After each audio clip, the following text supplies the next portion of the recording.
You're moving out immediately? What prompted this sudden shift? I could barely believe what I was hearing. The living room, usually warm and cozy, felt cold and unfamiliar. Ben, my stepson, stood by the front door with a duffel bag at his feet. His fiancée, Kara, a pretty girl with bright eyes and dark hair, stood a few steps behind him, her arms crossed protectively over her chest. "It's not personal, Loretta," Ben said, shifting uncomfortably. "Kara's family has expectations." I glanced at Kara, who quickly looked away. "Expectations? Ben, after everything we've built together, you want to leave?" Ben's face softened for a moment, but then he hardened his resolve. "They want us to live closer to them. They think it's important for us to build a new life together, away from here." I could hear my husband Keith's footsteps coming down the stairs. "What's going on here?" he asked, eyeing the scene with suspicion. "Ben's moving out," I said, the words tasting bitter on my tongue. Keith's brow furrowed. "Moving out? Why?" Kara stepped forward. "My family is traditional. They believe it's better for a newly engaged couple to start anew, somewhere away from past ties." "Doesn't this feel a bit rushed?" I pressed, looking directly at Ben. "We had no warning." Ben sighed. "I'm sorry it's sudden, but it's what Kara's family wants, and I want to make her happy." My heart ached, but I tried to keep my voice steady. "Don't I play a part in this family anymore?" Keith intervened, his voice calm but stern. "Ben, we understand you want to keep Kara's family happy, but we should have been a part of this decision." "It's already done, Dad," Ben said, his tone final. "We're leaving tonight." A tense silence filled the room. Kara looked at Ben, then at Keith, and finally at me. "We have to go. There's a lot to prepare." I walked closer to Ben, my hands shaky. "I hope you understand how much this hurts us. Ben, we've loved you like our own." Ben's shoulders slumped a bit. "Loretta, it's not about love or family. It's about what's best for the future." Keith's voice grew more firm. "Your future or theirs?" "Our future," Ben insisted. "And that's the end of it." Kara tugged at Ben's sleeve, nodding towards the door. He picked up his bag, gave a final nod to his father, and without another word, walked out the door with Kara close behind. The door closed with a soft click, but the echo of their departure felt like a cannon shot in my chest. I looked at Keith, searching for some kind of solace in his eyes. He reached out and squeezed my hand, but there was little comfort there. We stood in the living room, the silence pressing down on us. Finally, Keith spoke, his voice weary. "We'll get through this, Loretta. We always do." I nodded, but the sentiment fell flat. With every step Ben took away from us, it felt like a piece of our family was unraveling. My mind swirled with questions and pain, but no answers came. Only the cold realization that things would never be the same lingered, like an unwanted guest in our home. Dinner was supposed to be a welcoming family tradition. Tonight, though, it was thick with tension. The dining room, freshly painted and refurbished, seemed stark and sterile under the harsh overhead lights. I sat across from Keith, with Ben and Kara to my right. The clatter of silverware was the only thing breaking the uncomfortable silence. Keith cleared his throat and spoke up first, trying to cut through the awkwardness. "So, Kara, when will your family be arriving?" Kara looked up from her plate, her face tight. "They'll be here next week," she said flatly, then shoved a forkful of mashed potatoes into her mouth. I put my fork down, struggling to keep my voice even. "Kara, do your parents really think it's better for Ben to leave his family behind?" Kara hesitated, avoiding my eyes. "My family's old-fashioned. You know that." Ben jumped in, trying to smooth things over. "It's not about leaving you behind, Loretta. It's about starting something new." "Something new," I echoed, bitterness creeping into my tone. "And what about everything we've shared up to now? Is it all just forgotten?" Kara shifted in her seat, clearly uncomfortable. "It's not about forgetting. They just have certain expectations." I glanced sharply at Keith, hoping for his support. Instead, he balled up his napkin and changed the subject. "How's work going for you, Ben?" Ben seized the escape. "Busy, preparing for the wedding and all." I couldn't hold back anymore. "So, our family is just an inconvenience to them?" My voice trembled with the surge of emotion I could no longer contain. "Is that what this is about?" Kara's fork clattered to her plate. "It's not personal, Loretta. My parents just have strong beliefs." Keith sighed, leaning back in his chair. "Maybe we should all just take a step back and cool off." Ben's face tightened in frustration. "We're not trying to hurt you." but we need to do what's best for us. And apparently that means cutting ties with us, I shot back, feeling the sting of betrayal sharper than ever. Kara pushed her chair back, standing up. This isn't doing any good. We're just going in circles. Ben followed her lead, standing as well. We'll talk later. Let's just leave it for now. I watched them leave the dining room, their figures retreating into the hallway and then up the stairs. Only the ticking of the old clock on the mantel filled the silence. Keith rubbed his temples, looking worn out. Loretta, we can't force them to stay. They have their own lives to live. Do they, Keith? Or are they just running away from us, from all the memories we've created? My voice broke again, and I hated how vulnerable it sounded. Keith sighed again, heavier this time. Let's just give them some space. Maybe that's what they need. I nodded, though it felt hollow. The room, the house, everything seemed emptier without Ben's presence. And Kara's influence was like a dark shadow over our once bright home. As we sat in silence, the remnants of dinner growing cold before us, I couldn't help but feel like this was just the beginning. Something deeper, something more disturbing, was pulling Ben away from us. And I had a sinking feeling that whatever it was, it wouldn't leave any of us unscathed. The attic was dimly lit, dust motes dancing in the slivers of light, filtering in through the small window. It was cluttered with boxes of old clothes, holiday decorations, and childhood keepsakes. I had come up here to distract myself, to find some semblance in the chaos Kara and her family had brought into our lives. I opened the first box, revealing a jumble of toys. An old fire truck, some action figures, Ben's treasures from when he was little. I picked up a battered teddy bear, its fur worn and loved. I ran my fingers over it, remembering the many nights Ben had clutched it tight. Loretta, are you up there?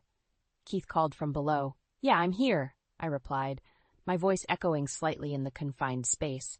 He climbed the ladder, his head poking up through the hatch. What are you doing? Just clearing out some old stuff, I said, not looking at him. He climbed the rest of the way up and sat down next to me. You don't have to go through this alone. I sighed heavily. It doesn't feel like anyone's on my side, Keith. Ben left so abruptly, and Kara's family, it's like they've taken him from us. Keith leaned back against a box, looking tired. Maybe they think it's what's best for him. Do they even care about us? About what this means to our family? Keith rubbed his temples. It's complicated, Loretta. They have different values. I tossed the teddy bear back in the box, the frustration boiling over. Different values, huh? Seems like they just want to erase us from Ben's life. Keith didn't respond, just looked down at his hands. I grabbed another box, rifling through it. Old school papers, drawings, report cards. Every piece was a memory, a piece of Ben's life that we had cherished. They want me out, don't they? I said quietly, almost to myself. Keith shifted uncomfortably. It's not about you, Loretta. It's about Ben's future. I found a photo album at the bottom of the box. Opening it, I flipped through pictures of birthday parties, vacations, Christmas mornings. Funny, don't seem to see Kara's family in any of these, I said bitterly. Yet now they're calling the shots. Keith reached out, putting a hand on my shoulder. They care about Ben, too, in their own way. I shrugged off his hand and stood up. I'm not sure this is about caring. It feels like control. He sighed deeply. We can't control everything, Loretta. Sometimes we have to let go. I turned to face him, my hands on my hips. Let go? Of Ben? After all we've done for him? Keith stood up, putting a steadying hand on my arm. Loretta, fighting this won't bring Ben back. It'll just push him further away.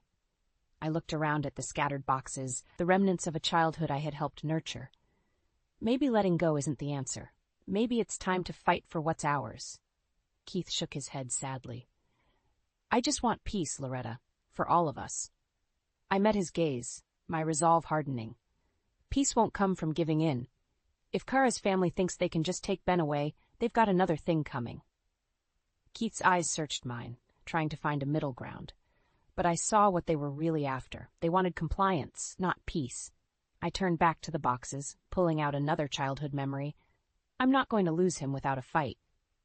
The high-end restaurant buzzed with low chatter and clinking glasses. I slipped in quietly, hoping no one would notice me. Keith and Ben had insisted on meeting Kara's parents alone, but I had a gut feeling something was off. I found a corner seat with a good view of their table, and settled in, keeping my eyes on them. Keith was turned slightly away from me, but I could see the tension in his shoulders. Ben sat next to him, stiff and formal. Across from them sat Mr. and Mrs. Myers, looking every bit the picture of conservative respectability. I strained to hear as Keith began speaking. Yes, raising Ben alone was the hardest thing I've ever done. Mrs. Myers nodded sympathetically, her voice soft but firm. A valiant effort, considering the circumstances. I felt my blood run cold. What circumstances were they talking about? Keith had never raised Ben alone. I had been there every step of the way. Keith, Mr. Myers said, his tone measured, losing Ben's mother must have been a devastating blow. Keith glanced at Ben before responding, his voice wavering. Yes, it was. Janet's death was something we struggled with for a long time. My heart pounded in my chest. Janet wasn't dead. Why were they lying about this? I leaned in closer, trying to make sense of it all. Mrs. Myers continued, her expression stern. And now you've remarried. It's important for us to understand the family dynamic. We have expectations for Kara and Ben's future, you see. Ben spoke up, his voice placating. We understand, Mrs. Myers. We want the same things. Keith jumped in, eager to please. We've done our best to provide a stable and loving environment for Ben. Mr. Myers narrowed his eyes. And Loretta? How does she fit into all this? Keith hesitated. Loretta has been supportive, but it's been challenging. I felt a knot of anger twist in my stomach. Challenging? I had done nothing but support them both. Mrs. Myers nodded. We expect full commitment to our values and traditions. Any deviation can be problematic. Ben nodded quickly. We'll make sure everything aligns with your expectations. Keith seemed to relax a bit, comforted by Ben's agreement. Yes, we'll do whatever it takes to ensure a smooth transition. I couldn't hold back any longer. I stood up, my chair scraping loudly against the floor. The entire table turned to look at me. Loretta? Keith's face went pale. Whatever it takes, huh? I said, my voice steady but loud enough for the whole table to hear. Lies about Ben's mother? Excluding me from this meeting? Is that how you plan to make things smooth? Mr. and Mrs. Myers looked shocked, but it was Mrs. Myers who recovered first. This is a private family matter, Mrs. Faulkner, I finished for her. Loretta Faulkner. And believe me, I am very much part of this family. Ben looked stricken, but didn't say a word. Keith stood up, trying to calm things down. Loretta, this isn't the time or place. No, Keith, I snapped. This is the perfect time. Enough with the secrets and lies. Tell them the truth about Janet. Keith's shoulders slumped, and he looked at Mr. and Mrs. Myers, then back at me. I can explain. Explain all you want, I said, my voice boiling with anger. But it won't change the fact that this whole thing is built on lies. I turned and walked out of the restaurant, leaving them all in stunned silence. Outside, the night air was crisp, and I took a deep breath, trying to calm down. This was just the beginning. If they wanted a fight, I was more than ready to give it to them. I barely made it to the parking lot before my phone started buzzing. It was Keith. I ignored it, pacing between the cars, my mind racing. The cool night air did little to calm me down. I heard the restaurant door burst open, and there was Keith, with Ben and Kara trailing behind him. Loretta, wait! I stopped and turned to face them, arms crossed. Keith approached cautiously.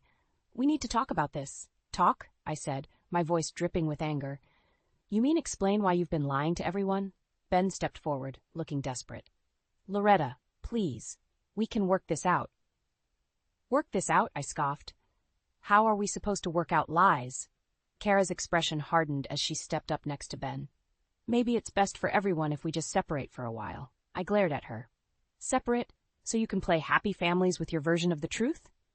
Keith intervened, his tone pleading.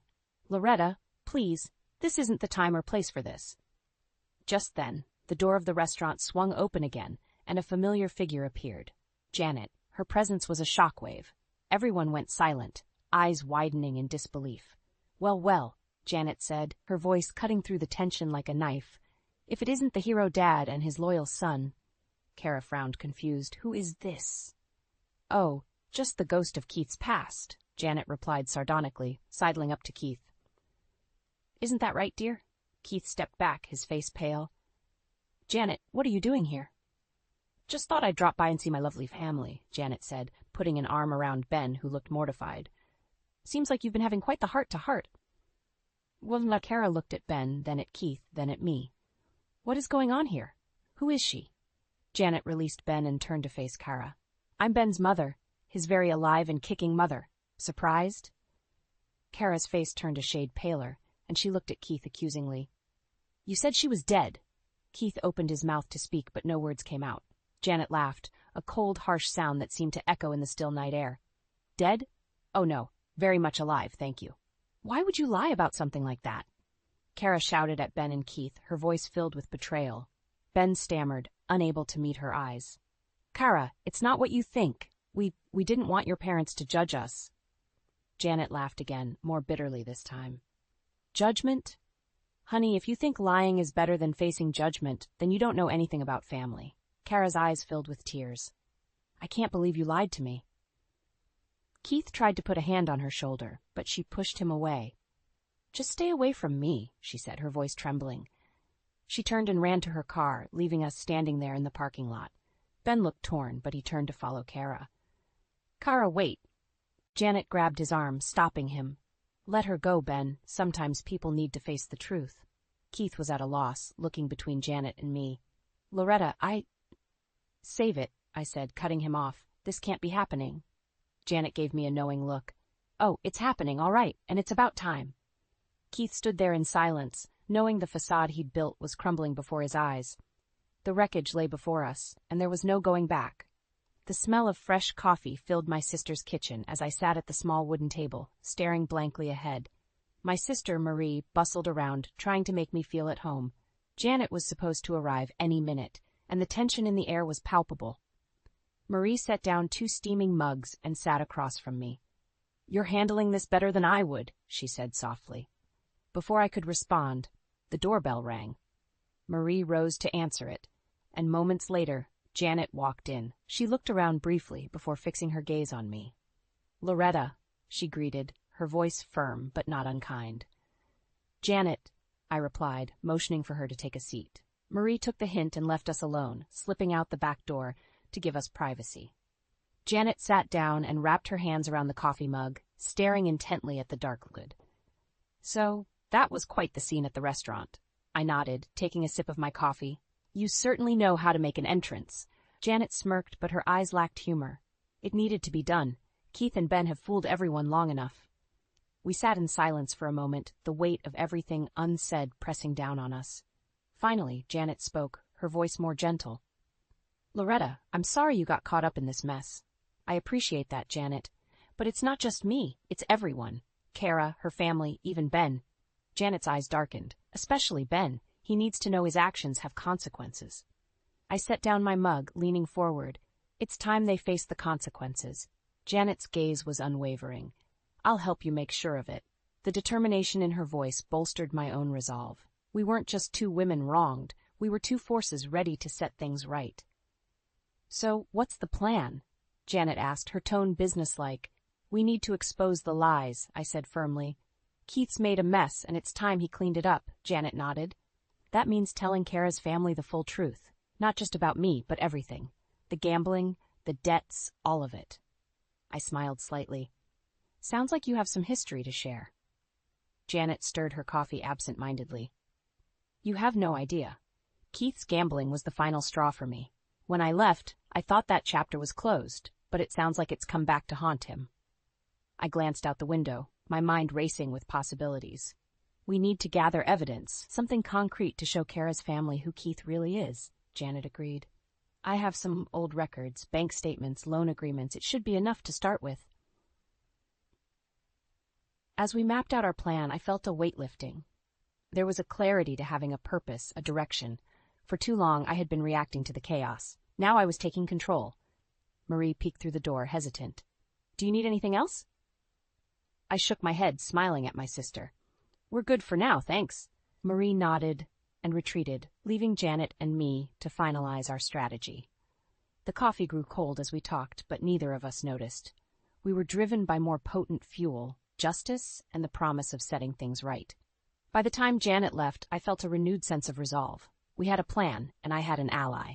The facade Keith had carefully constructed was about to crumble, and I was ready to reveal the truth. No more lies, no more deception. They were going to learn that actions have consequences.